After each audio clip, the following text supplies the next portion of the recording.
இப்போ நம்ம எங்கே போகிறோம்னா கோத்தகிரி தான் போயிட்டு இருக்கிறோம். இப்போ நம்ம ஃப்ரெண்டு மேட்டுப்பாளையம் வருவான். கார்னரிங்கெலாம் செமையாக வருதுங்க, எதுவுமே போடலிங்க. இன்னும் நம்ம ஃப்ரெண்டு திரும்பி போகிறாப்புல. நம்ம சேனலுக்கு ஒரு கிளிப் போர்டுக்கு அந்த ஃபோட்டோ எடுக்கிறதுக்கு தாங்க இங்கே நிறுத்தணும். நம்ம ஃப்ரெண்டு நிறுத்தினாப்புல, நான் கூட மறந்து. நம்ம ஃப்ரெண்டு இதெல்லாம் ரொம்ப ஆர்வமாக இருக்காப்புலிங்க. எனக்கு ரொம்ப சந்தோஷமாக இருக்குது. இந்த வியூவில் தாங்க நிறுத்தணும். பாருங்கள், சூறாக்குலங்கயோ நம்ம சின்ட்டா அங்கே நிற்கிறா எவ்வளோங்க. அப்படியே அங்கேருந்து வருவோம் நம்ம சின்ட்டாவை பார்த்துக்கிட்டு.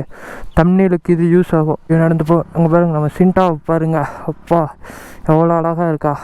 ஃபோட்டோ வீடியோலாம் எடுத்தாச்சுங்க, எடுத்துகிட்டு கிளம்பியாச்சு. இப்போ நிறையா சூப்பர் பைக்கர்ஸ் பார்த்தேங்க. Multistrada, Africa Twin, versus, Ninja 1000 இல்லை கெத்தாக பண்ணாங்க. நாங்கள் இது தம்ஸ் அப் காட்டினேங்க, அவங்களும் எங்களுக்கு ரிப்ளே தம்ஸ் அப் காட்டினாங்க. மாசுங்க இதாங்க பைக்கர்ஸ்.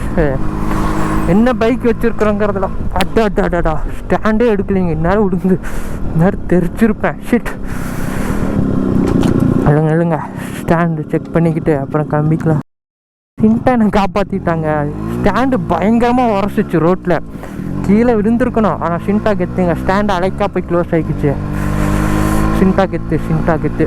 சின்ட்டா அண்ணனை காப்பாற்றினதுக்கு ரொம்ப நன்றி சின்ட்டா. மன்னிச்சிரு சின்ட்டா, தெரியாமல் ஸ்டாண்டு எடுக்காமல் பண்ணிட்டேன், மன்னிச்சிரு. Cornering, concentrate.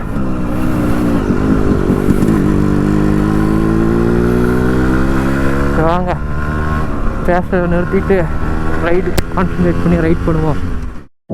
I know you told your friend you're not okay, and tell me what's wrong and why you never said you felt that way. Guess you're trying to stay strong and fake a smile until I look away. But I've known you too long, it hurts to watch your blue eyes fade to gray as you fade away, as you fade away.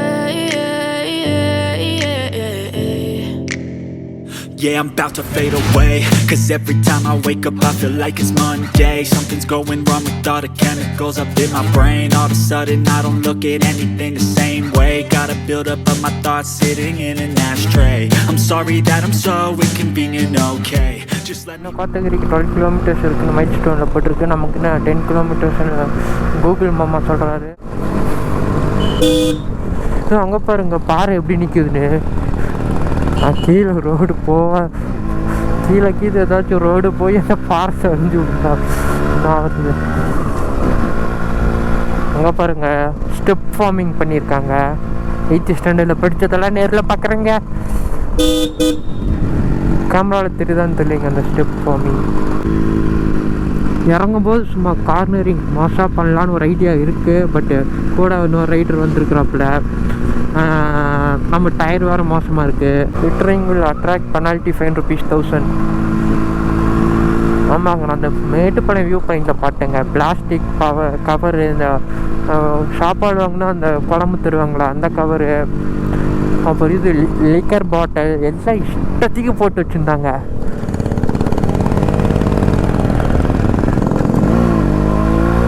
இங்கே பாருங்க, இது என்ன colour, இந்த என்ன செடின்னு தெரியலிங்க. சூப்பராக இருக்குங்க, violet colour சூப்பராக இருக்குங்க.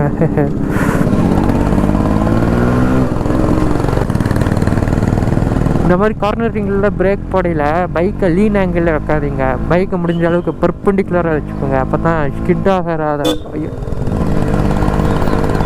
ஆகிற வாய்ப்பு கம்மியாகுங்க. அப்புறம் இங்கே டீ எஸ்டேட் எத்த இருக்குங்க கோத்தகிரி. வாரம் கூட வரலாம் போல். ஆனால் பெட்ரோல் வேலையை பார்த்தா தான் பயமாக இருக்குது. இப்போ தாங்க கொஞ்சம் கொஞ்சமே எனக்கு அந்த காதில் அந்த எஃபெக்ட் வருது, ஹில்ஸ் ஏறுறங்கிற எஃபெக்ட்டுக்கா. வியூ சைடில் மாசாக இருக்குங்க. ஆனால் இன்னும் சைடில் திரும்பி பார்த்துக்கிட்டா ஓட்ட முடியாது. இன்னொரு கோபுரம் வாங்கி இந்த சைடில் எங்காச்சும் மவுண்ட் பண்ணி ஹெல்மெட்டில் இந்த பக்கம் வர மாதிரி ரெக்கார்ட் பண்ணி விட்டுலாங்க. மாசாங்க எத்தனை இன்னொரு கோபுரம் மட்டும் அவ்வளோது. இந்த கோபுரக்கே ஹெல்மெட்டு வெயிட்டு தாங்க முடியல, கழுத்தெல்லாம் வெடிக்குதுங்க. இன்னொரு கோபுரம்லாம் மாற்றினா அவ்வளோதான், எனக்கு கழுத்தே இருக்காது, அப்புறம் கழுத்து உள்ளே போயிடும். இப்போ பிரேக்ஃபாஸ்ட் சாப்பிட்றதுக்கு தான் ஒரு ரெஸ்டாரண்ட்டுக்கு மேப் போட்டு போயிட்டுருக்கோம். ஸோ போயிட்டு அங்கே போயிட்டு சாப்பிட்டு அப்புறம் கண்டினியூ பண்ணுறாங்க. பிரேக்ஃபாஸ்ட் சாப்பிட்டோம். பிரேக்ஃபாஸ்ட் சாப்பிட்டு கிளம்பிட்டோம். இப்போ கொடநாடு தான் போயிட்டுருக்கோம். டைம் பார்த்திங்கன்னா 11 மணி ஆச்சு.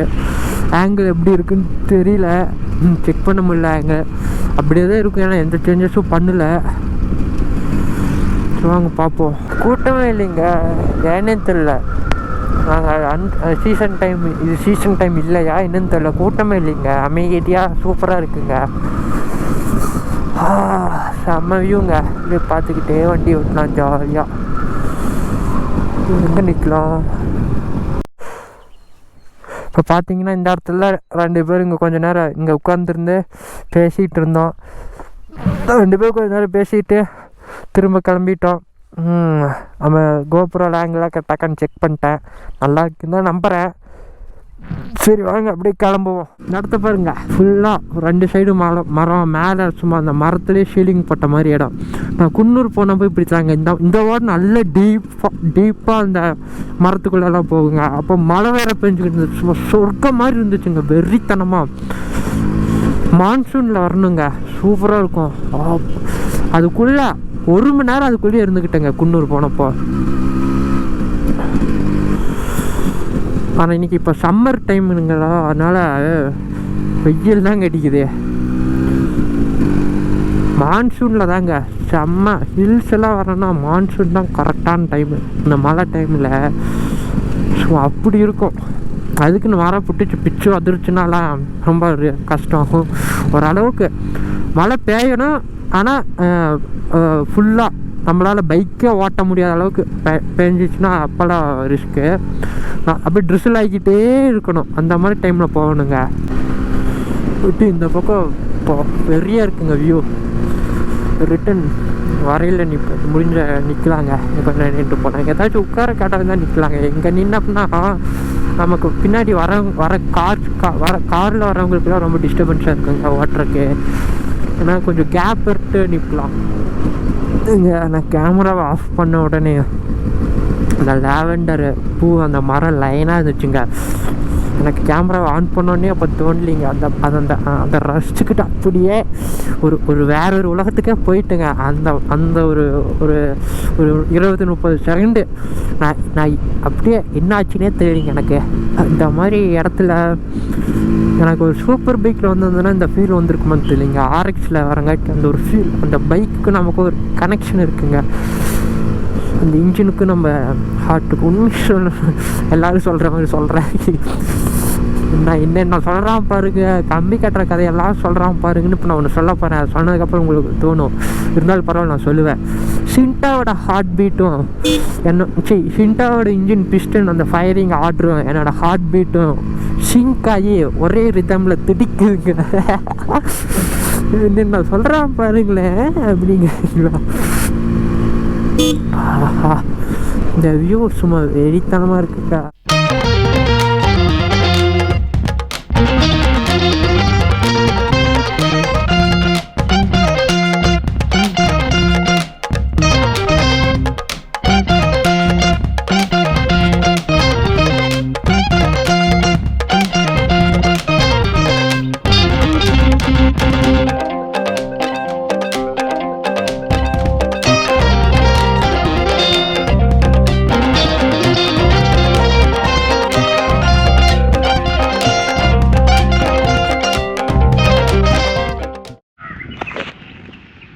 இப்போ பார்த்தீங்கன்னா நம்ம கொடநாடு வியூ பாயிண்ட்டில் தான் இருக்கோம். அங்கே ஒரு 2 மணி நேரத்துக்கு மேலே இங்கேயே நின்றுட்டோம்.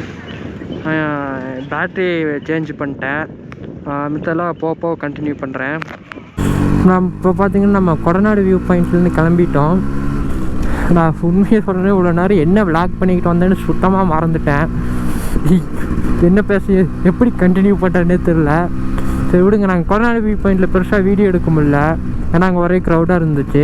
சரி நாங்கள் வெளியே வந்து நானும் நம்ம ஃப்ரெண்டும் கொஞ்சம் ஒரு 2-2.5 மணி நேரம் சும்மா அந்த பாறை மேலே சும்மா கொஞ்சம் ஜாலியாக பேசிக்கிட்டு இருந்துட்டு அப்புறம் ஃபோட்டோலாம் எடுத்துகிட்டு வந்தோம். அப்புறம் அங்கே செம காமெடியாக ஒரு விஷயம் நடந்துச்சு. ஒரு பையன் RX-ல் அந்த பெயிண்டிங்கெல்லாம் பண்ணி ஹேண்டில் பார்லாம் நல்லா பண்ணி சும்மா ஃபுல்லாக மாடிஃபை பண்ண RX-ல் செம்மையாக காமெடி பண்ணி கிரிஞ்சு பண்ணிக்கிட்டு இருந்தாப்புல. என்னென்னமோ பண்ணுறாப்புல, வராப்புல, முறுக்குறாப்புல, போகிறாப்புல, அப்படியே அந்த கொடனை உள்ளே போகிறாப்புல வெளியே வராப்புல, உள்ளே போகிறாப்புல வெளியே வராப்புல, என்னென்னமோ பண்ணுற. வேகமாக வந்து டக்குன்னு பிரேக்கை அழுத்தி பிடிச்சி சும்மா ஸ்லைடு பண்ணிக்கிட்டே போகிறாப்புல, என்னென்னமோ பண்ணுறாப்புல. ஒரு டேர்னிங் வந்துச்சு, அந்த டேர்னிங்கில் கார்னரிங் பண்ணுறங்கிற பேரில் காமெடி விழுந்துருந்தா சும்மா ஹெல்மெட்டும் போடல ஒன்றும் போடல, சும்மா தெரிச்சு சும்மா இது துஷ்டிக்கு உடைச்ச தர்பூசணி மாதிரி தெரிச்சிருப்பாப்புல. அந்த என்னென்னமோ பண்ணுறாப்புல. எனக்கு செம பயம் ஆயிடுச்சு. நாங்கள் வேறு அங்கே நின்னோமா, எங்காச்சும் கொண்டாந்து எங்கள் மேலே இது சாத்திட்டா அப்படின்னா அவ்வளோதான், என்ன ஆகிறது, செம பயம் ஆயிடுச்சு. அப்புறம் அப்படியே வேகமாக வந்து டக்குன்னு பிரேக்கு, ரியர் பிரேக் அடிச்சு அப்படியே தேய்ச்சிக்கிட்டே போனாப்புல. கண்ட்ரோல் மிஸ் ஆகி ஸ்டெபிலிட்டி ட்ராக்ஷன் லாஸ் ஆகிடுச்சு. சும்மா கிளின்னு அப்படியே ஜிக்சாக் தான் இப்படி பிச்சு இந்த மாதிரி வாபிள் ஆகி ஜஸ்ட்டு மிஸ் விழுந்துட்டாப்புலேருந்து தான் நினச்சோம். ஜஸ்ட்டில் தப்பிச்சாப்புல. செம காமெடி அந்த ப்ரோவோட. செம என்னன்னு அந்த நாங்கள் அப்படியே பயந்து சும்மா அந்த விட்டா அந்த கீழே டீ எஸ்டேட்டுக்குள்ளே இறங்கி எங்காச்சும் பொந்துக்குள்ளே போய் படுத்துக்கலாமான்னெல்லாம் பார்த்தோம். அந்த அளவுக்கு பயந்துட்டோம். என்னென்னமோ பண்ணுறாப்பா. இப்போ பேட்ரி சேஞ்ச் பண்ணிட்டேங்க, ஆங்கிள் வச்சுருக்கேன். ஆங்கிள் எப்படி இருக்குன்னு தெரில, மைக்கும் கழட்டி குத்திருக்கேன், ஆடியோ குவாலிட்டியும் எப்படி இருக்குன்னு தெரில. இப்போ லஞ்சு சாப்பிட போயிட்டுருக்கோம். அங்கே லஞ்ச் சாப்பிட போயிட்டு அங்கே தான் இப்போ ரெக்கார்ட் பண்ணுறதை போட்டு தான் பார்க்கணும். பார்த்துட்டு ஏதாச்சும் தப்பாக இருந்தால் கரெக்ட் பண்ணணும். இப்போ கோத்தகிரிலேருந்து கிளம்பிட்டோம். இப்போ கீழே மேட்டுப்பாளத்தை நோக்கி தான் இறங்கிக்கிட்டு இருக்கோம். லஞ்சு பிரேக்குன்னு சொல்லி ஒரு பிரேக் எடுத்தோம். ஆனால் லஞ்செல்லாம் சாப்பிடல. ஒரு சும்மா ஒரு சின்னதாக ஒரு ஜூஸ் குடிச்சிட்டு வீட்டுக்கு கொஞ்சம் வர்க்கி வாங்கிக்கிட்டு கிளம்பிட்டோம். இந்த ரைடு ஃபுல் ஃபன்னாக இருந்துச்சுங்க. ஹைலி சாட்டிஸ்ஃபைடுங்க இந்த ரைடில். இந்த கொடநாடு எப்போ எனக்கு வாரம் வந்தால் கூட போர் அடிக்காதுங்க. இந்த கொடநாடு அந்த இடத்துக்கு அந்த போர் ரூட்டு இந்த குன்னூரும் கோத்தகிரியும் தாங்க எனக்கு என்னோடய ஃபேவரெட்டு. 2 இடமே வேறு லெவலுங்க. வரும் இனிமேல் ரைடு எங்கேயாச்சும் தூரமாக எங்கேயாச்சும் ரைடு கொஞ்சம் பெரிய ரைடு போக முடியலன்னா பைக் எடுத்துக்கிட்டு குன்னூர் இல்லைன்னா கோத்தகிரி வந்துடலாங்க. வீட்டிலேருந்து 80 கிலோமீட்ரு தான். சல்லுன்னு வந்துட்டு டப்புன்னு வந்துட்டு பட்டும் போயிடலாம். இப்போ கொஞ்சம் தூரம் இறங்கிட்டோங்க. கொஞ்சம் தூரம் எல்லாம் இறங்கல, சும்மா சொன்னேன். பெட்ரோல் பிரேக் எடுத்தோம், அதுக்கப்புறம் இறங்க ஆரம்பிச்சிட்டோங்க. அது இன்னும் மேட்டுப்பாளையத்துக்கு இன்னும் 27 கிலோமீட்டர்ஸ் இருக்குங்க. டைம் பார்த்தீங்கன்னா 3:54, கிட்டத்தட்ட 4 ஆச்சு. வாங்க மேட்டுப்பாளையம் இறங்கி மேட்டுப்பாளையத்தில் கொஞ்சம் நேரம் பேசிக்கிட்டு இருந்துட்டு அப்புறம் போடாங்க. இன்றைக்கி தான் பொறுமையாக இறங்குறேன்னு நினைக்கிறேங்க. ஆனால் இந்த பொறுமை எவ்வளோ நேரத்துக்கு நீடிக்குன்னு தெரியல. ரொம்ப ரேஷாலாம் ஓட்டுவான்னு நினைக்காதீங்க, நார்மலாக தாங்க ஓட்டுவேன். ரேஷாலாம் ஓட்ட மாட்டேன், பயம். பயம்.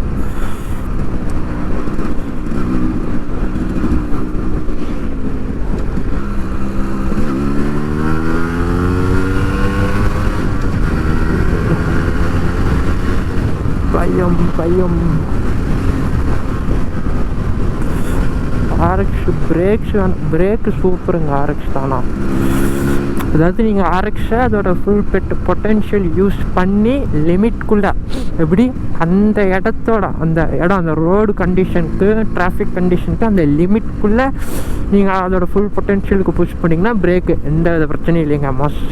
மாசான பிரேக்கு, ட்ரம் பிரேக் தாங்க, சூப்பராக இருக்கும். ஆர்எக்ஸ் ரிவ்யூ கூடிய சீக்கிரத்தில் போடலான்னு இருக்கேன். ஆனால் பார்ப்போம், அது நம்ம போடுறதுக்கு எந்த கண்டென்ட்டுமே இல்லாதப்போ அதை போடுவோம். இந்த மாதிரி ரைடால் இப்போ நான் என்ன ஒரு உண்மையை சொல்லிட்டு போங்க, நான் இன்னும் சேனல் ஆரம்பிக்கலைங்க. சேனல் ஆரம்பித்ததுக்கப்புறம் இது 1 2 3 4வது ரைடுன்னு நினைக்கிறேங்க. ஆனால் நான் இப்போ 3 வீடியோ ரெடியாக இன்னும் 3 வீடியோ ஃபுல்லாக எடிட் பண்ணி ரெடியாக வச்சுருக்கேன் அப்லோட் பண்ணுறதுக்கு. தம்ப்நெயில் மட்டும் இன்னும் பண்ணணும். அதுக்கப்புறம் கொடைக்கானல் ரைடு ஃபுல்லாக இன்னும் எடிட் பண்ணாமல் அப்படியே இருக்குது. அது ஃபுல்லாக அது எப்படி ஒரு 2-3 வீடியோ வரும். இப்போ இந்த கோத்தகிரி வீடியோஸும் இப்போ கொஞ்சம் அப்படியே இப்போ எடுத்துக்கிட்டு இருக்கேன், இதுவும் வந்துடும். ஸோ இது எல்லாமே போஸ்ட் பண்ணி ஷெட்யூல் பண்ணதுக்கப்புறம் ஒரு டைமில் இதுக்கப்புறம் இன்னும் 2-3 ரைட் பிளான்ஸ் இருக்குது. அதுவும் முடித்ததுக்கப்புறம் நமக்கு ஒரு கட்டத்தில் நமக்கு எந்த ரைடும் போகாத சூழ்நிலை வரும். கண்டிப்பாக வரும். ஏன்னா டெய்லியும் ரைடு போகிற அளவுக்குலாம் என்கிட்ட காசு இல்லை. எங்கிட்ட ஏதோ கொஞ்சம் அமௌண்ட் இருக்குது, அதை வச்சு இப்படி பக்கத்தில் பண்ணிக்கிட்டு இருக்கேன். இதெல்லாம் தீர்ந்ததுக்கப்புறம் கம்மி தான் இருப்பேன் வீட்டில். அந்த டைமில் நம்ம இந்த மாதிரி கண்டென்ட்டெல்லாம் போட்டுக்கலாங்க. இந்த RX review, ownership review, long ride comfort அந்த ரிவ்யூ அதெல்லாம் அப்புறம் பார்த்துக்கலாங்க. அது மட்டும் இல்லாமல் அதுக்குள்ளே நான் இன்னும் நிறைய ரைடு பண்ணேன். இன்னும் கொஞ்சம் இந்த பைக்கை பற்றி இன்னும் நல்லா தெரிஞ்சுப்பேங்க. அதனால அப்போ அந்த ரிவ்யூ போகிறதுக்கு இன்னும் நல்லா யூஸ்ஃபுல்லாக இருக்கும். இப்போ நான் பைக் எடுத்து எவ்வளோ கிலோமீட்டர் ஓட்டியிருக்கேன்னா ஒரு 10 ஒரு கிட்டத்தட்ட இப்போ பார்த்தோன்னா ஒரு 8000 கிலோமீட்டர் தாங்க ஓட்டியிருக்கேன் இந்த பைக் வாங்கினது. இப்போ நான் பைக் வாங்கி 2019 வாங்கினேங்க.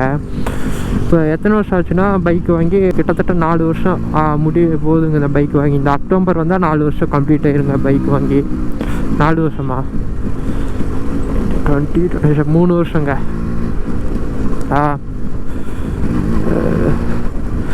அதனால் இந்த பைக் வாங்கி 3 வருஷம் ஆச்சுங்க.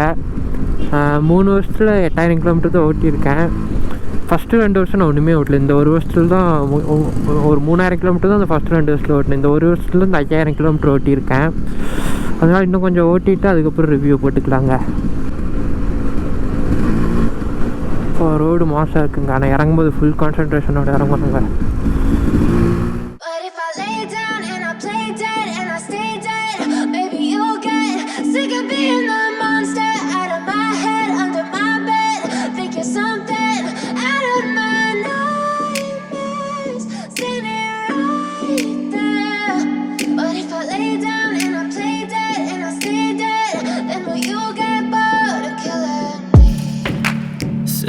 அங்கே பாருங்க வியூ பிச்சு அதருது. சன்னு அப்படியேங்கப்பா வேற லெவலு. கெத்துங்க. எங்கேயும் ஸ்டாப் பண்ணாமல் கீழே இறங்கலான்னு முடிவு பண்ணிட்டேங்க. ஏன்னா ஃப்ரெண்டு வந்து இப்போ கொஞ்சம் இது ஈரோடு வரைக்கும் போகணும். நான் கூட இங்கே பக்கத்தில் தான் கோயம்புத்தூர் போயிடுவேன். ஈரோடு வரைக்கும் போகணும், தனியாக வேறு போகணும். அதான் ரொம்ப இருட்டாயிடுச்சுன்னா கஷ்டம். ஸோ அதான் லேட் பண்ண வேண்டான்னு கீழே டக்குன்னு இறங்கலான்னு முடிவு பண்ணிட்டேங்க. முடிவு பண்ணிட்டோம். இங்கே பாருங்கள், ஒரு கிலோமீட்டருக்கு ஒருக்க டஸ்ட்பின் வச்சுருக்காங்க. இது ரொம்ப நல்ல விஷயங்க. 1 கிலோமீட்டருக்கு ஒருக்க டஸ்ட்பின் வச்சுட்டா நம்ம இங்கே தேவையில்லாமல் குப்பை போடுறது மினிமம் கண்டிப்பாக 50% குறையுங்க. ஏன்னா பெரும்பாலானவங்க டஸ்ட்பின் இல்லாதனால தான் அப்படியே கீழே எங்கேயாச்சும் வீசிட்டு போயிடுறாங்க. அதை கூட வச்சுருக்கிறதுக்கு முடப்பட்டுக்கிட்டு. ஆனால் 1 கிலோமீட்டருக்கு ஒருக்க டஸ்ட்பின் வச்சுக்கிட்டா அதை டஸ்ட்பின் அதான் கொஞ்சம் தானத்தில் வந்துடும்னு அவங்க அந்த ஒரு பொறுப்பு வருங்க. அதை கொண்டு போய் போட்டுடலான்னு ஒரு எண்ணம் வரும். அதனால 1 கிலோமீட்டர் இதே மாதிரி எல்லா பக்கம் வச்சாங்கன்னா நல்லாயிருக்குங்க. இந்த கார் எக்ஸாஸ்ட் நோட் உங்களுக்கு கேட்குதான்னு தெரில. இந்த காரில் தான் அந்த சவுண்டு நம்ம பைக் மாதிரியே வருது. ரோட்டுக்கு எடுத்துட்டா மாசா போயிடலாம். நல்லா சான்ஸ் கிடைக்க மாட்டேங்குதே ரோட்டுக்கு எடுக்கிறது. சரி பார்ப்போம். விட்டு ஈரோடு 115 கிலோமீட்டர் போட்டுக்குங்க. நம்ம ஃப்ரெண்டு இன்னும் 115 கிலோமீட்டர் போகணுங்க ஈரோட்டுக்கு. மணி இப்போவே 4:30க்கு மேலே ஆயிடுச்சுங்க. இறங்கியில் கொஞ்சம் டிராஃபிக் நிறையா இருக்குங்க. கார் டிராஃபிக் நிறையா இருக்குது. அதனால என்னால் லாக் பண்ண முடியுமான்னு தெரியலிங்க. நம்ம கீழே இறங்கிட்டு அப்புறம் கண்டினியூ பண்ணுறேங்க. இல்லை இந்த கார் டிராஃபிக்லாம் குறைஞ்சிருந்தாவோ இல்லை இதெல்லாம் தாண்டிட்டனாவோ அப்புறம் கண்டினியூ பண்ணுறேங்க. இப்போ கீழே இறங்கிட்டேங்க. இப்போ மேட்டுப்பாளையத்தை நோக்கி தான் போயிட்டுருக்கோம். மேட்டுப்பாளையம் இன்னும் 2.8 கிலோமீட்டர்ஸ் காட்டுது. எல்லாம் வெறித்தனமாக இறங்குறாங்க. இந்த டைமில் இறங்குறவங்களும் சரி ஏறுறவங்களும் சரி சும்மா பிச்சுக்கிட்டு இறங்குறாங்க, பொழந்துக்கிட்டு ஏறுறாங்க. ஒரு GT 650 சும்மா பொலன்னு பொழந்துக்கிட்டு போச்சுங்க. அந்த இறங்கினோடனே ஸ்ட்ரைட்டாக வருதாங்க ரோடு. இறங்கியில் அந்த டிராஃபிக் எல்லாம் காண்டில் இறங்கியிருப்பாங்க. சும்மா ரோடு ஃப்ரீயாக ஸ்ட்ரைட் ரோடு கெட்டச்ச உடனே பிடிச்சி அழுத்திட்டாங்க. நாங்கள் மேட்டுப்பாளையம் வந்துட்டோம். இங்கேருந்து நம்ம ஃப்ரெண்டு ஈரோடு நோக்கி செல்வாப்பில், நம்ம கோயம்புத்தூர் நோக்கி செல்வோம்.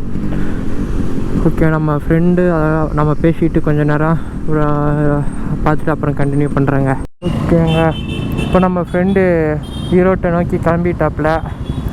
நாம் கோவையை நோக்கி போகணும். யூட்டன் போட்டு நம்ம கோவையை நோக்கி செல்வோம். நம்ம நண்பர் ஈரோட்டை நோக்கி செல்லட்டும்.